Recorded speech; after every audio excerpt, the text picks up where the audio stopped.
नमस्कार दोस्तों। मैं आपसे आज कुछ इम्पोर्टेंट टॉपिक के ऊपर बात करना चाहता हूँ। जैसे कि हमारे स्कूलों में अक्सर जो है टीचर आते हैं बोलते हैं कि अनुशासन में रहिए। तो अनुशासन का सही मतलब होता क्या है आखिरकार?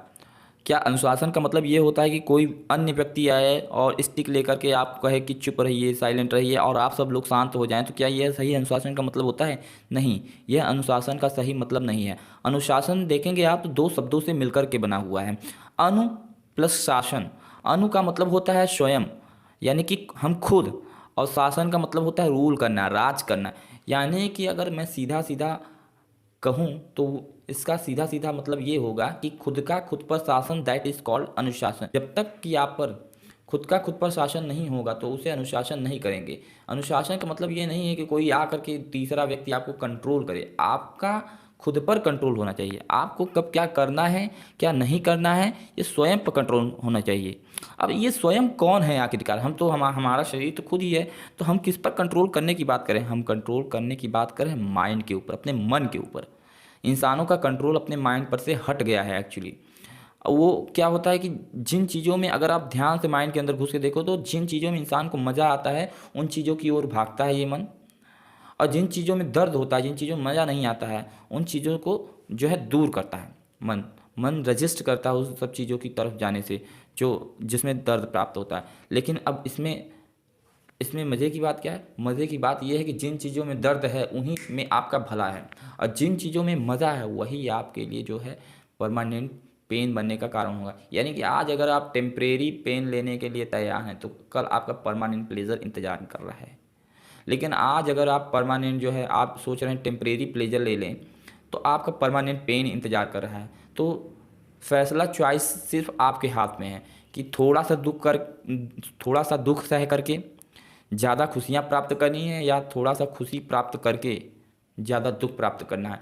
जो 20 से 25 साल तक होती है, 18 से 20 साल 25 साल तक एज जो होती है वो बनने की होती है। इन्हीं वक्त में अगर जो व्यक्ति मेहनत कर लेगा तो वही व्यक्ति सफल होगा।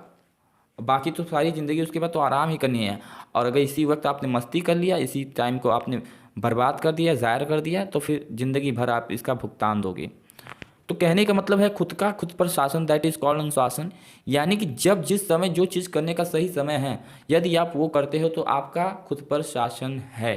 यानी कि मैं ये नहीं कह रहा हूँ कि आपको जो है खेलना नहीं है, भागना नहीं है, टीवी नहीं देखना है, मोबाइल नहीं चलाना है, पढ़ना, सिर्फ पढ़ाई ही करना है। नहीं, ये नहीं है अनुशासन का सही मतलब।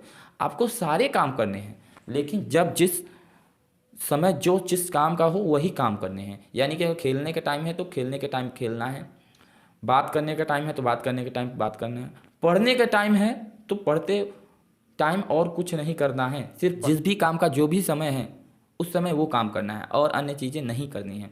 नहीं तो इससे आपकी लाइफ प्रॉपर नहीं चल। और ये बात मैं सिर्फ मैं ही नहीं बोल रहा हूँ, ये बात बड़े बड़े व्यक्तियों ने कहा। स्वामी विवेकानंद जी भी ने यही कहा है कि एक विचार लो, उस विचार को अपना जीवन बना लो, उसी के बारे में सोचो, उसी के सपने देखो, उसी को जियो, और आप देखोगे कि जो है यही आपके सक्सेस होने का कारण बनेगी आगे चल करके।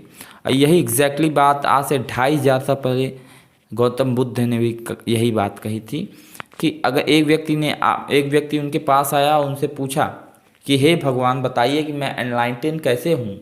एनलाइटन मतलब जागरूक होना, यानी कि अवेयर होना, अपने आप को जानना। तो गौतम बुद्ध ने इतना सरल सा जवाब दिया कि क्या बताऊं। उन्होंने सिर्फ यही कहा कि खाने के टाइम खाना है, सोने के टाइम पे सोना है, पढ़ने के टाइम पे पढ़ना है। मैं कई बार देखता हूँ बच्चे जो है खाते वक्त भी मोबाइल चलाते रहते हैं। ये सही नहीं है।